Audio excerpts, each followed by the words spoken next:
Hello again, this is Robert Radford with 50 Years of Chess.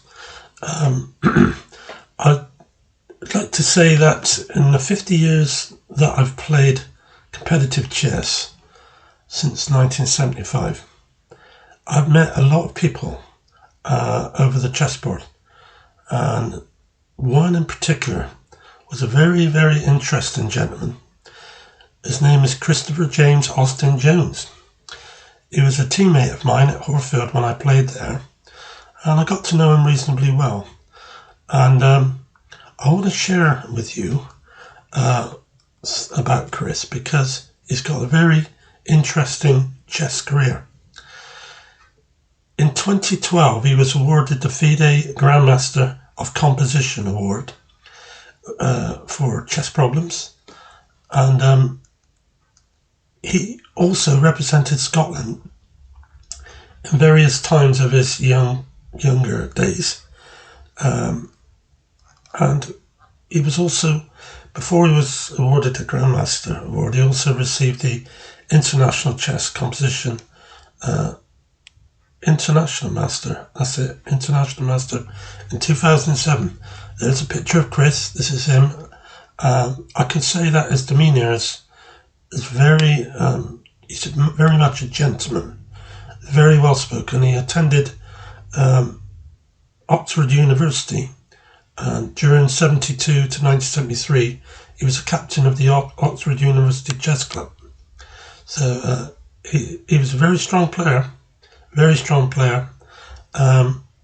and he was the match captain of Gloucestershire Chess Association, which I have had the pleasure of doing myself in 1981 to 86.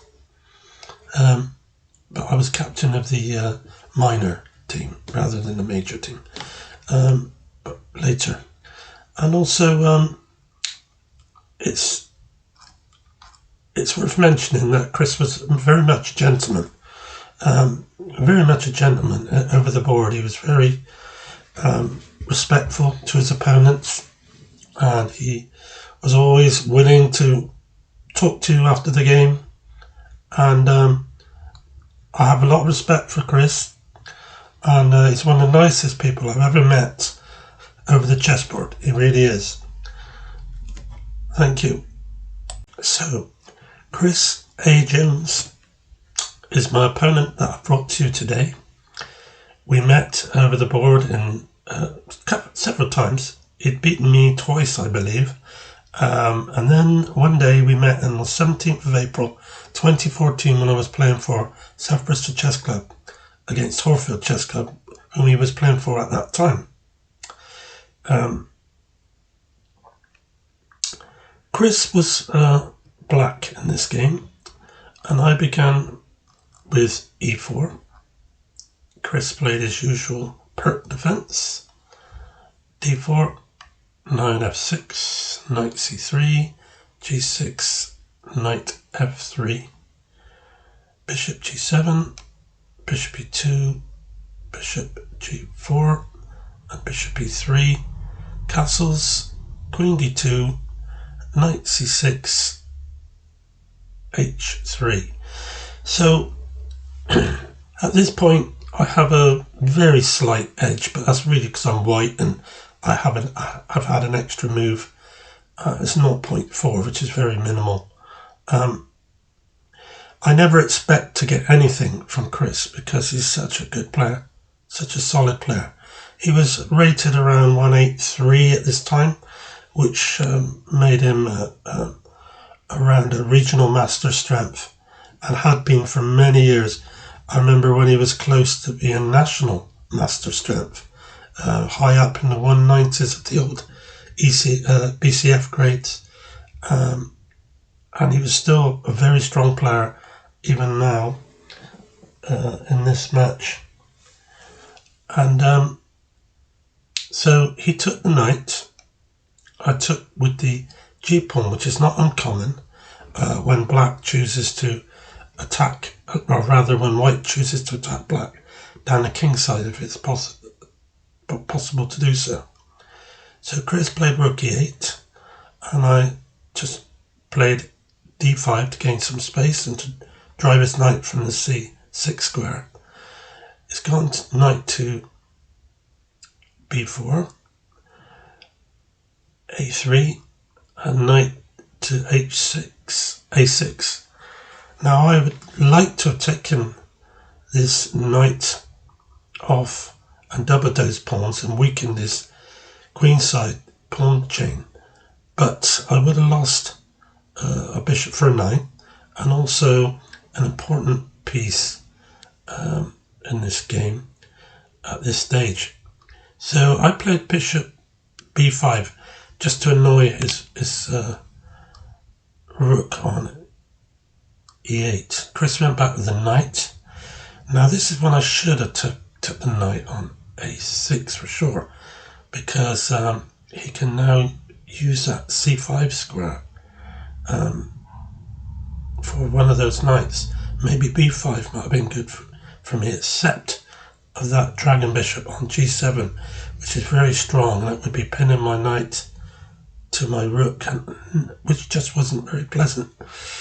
So I played h4, starting to build an attack as soon as I can, because I've never really been able to lay a finger on Chris. It's always been a move ahead of me whenever I've played him, where he's so good. So he played h5, now I played f4. I'm starting to show him in business now. Chris has come in with knight to c5 from the a6, and I'm looking for possibly for a bishop swap here, but he wasn't going to do that. So I took the knight, he took the pawn, because his knight was pinned and he would have lost the exchange had he taken with the knight. So now I pushed on again with the f pawn. I've not yet castled, so to throw an attack without castling, there is some risk to it, but at the moment he cannot get to me. So he played a6, and I exchanged the bishop for the knight. As in this sort of game, I think the knight would probably be better. So I now play pawn takes pawn, pawn takes pawn. So I've weakened his king side, and he's got a weakened g pawn now. Rook g1. Chris defends with king h7, and now I put pressure on with a strong attack there with queen to g5. It's very easy for Chris to defend this, probably queen d6, but he chose to go queen f7, which is still good. And I played the king up. I decided I cannot at any stage allow him to come in on that f3 square. And besides, if he played rook to f8, then I could play my rook on a1 to d1, f1. So played a good move here. Rook to h6, very strong move, driving me back. So I went to g3, and he played now bishop to f4, another good move. So I played queen to h3. Now Chris has gone behind the pawn. He's completely shored up any weakness that he had there on his king side. There is no weakness now, and it's a very open game. In fact, he has a very slight 0.1 advantage, which is barely nothing. I played rook g2. I'm going to try and double up my rooks here, and I think I've got a good game now. The queen's come off here as Chris offers a swap, and that gave me an idea that maybe he's up for a draw, and I offered him a draw, and he had a little think about it for a few minutes. He doesn't rush things. He doesn't just go okay or no.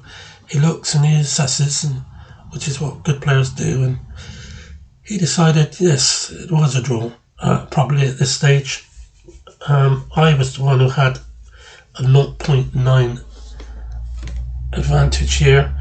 Stockfish suggests that I play knight 8-4, which is what I was going to do. He would have played and then Stockfish says b6, b3, rook f7,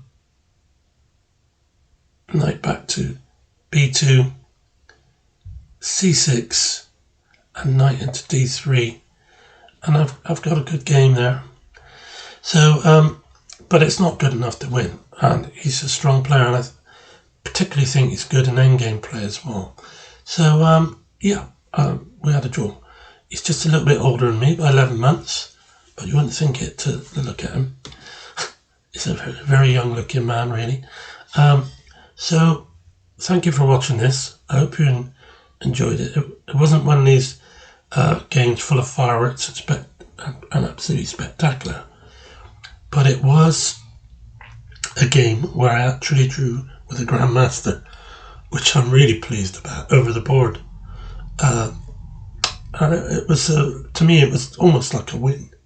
I was euphoric. It was really, really nice to get something at last against a player that had always took me down in the end. We had some close games, but he usually always won. And when you look at his record, having been at University of Oxford and even captain their chess club, and yeah, he was a good player. He's a good man. And I thank you for watching this, and to all my subscribers, and I hope to see you again soon, where I'll be showing you another game. Bye.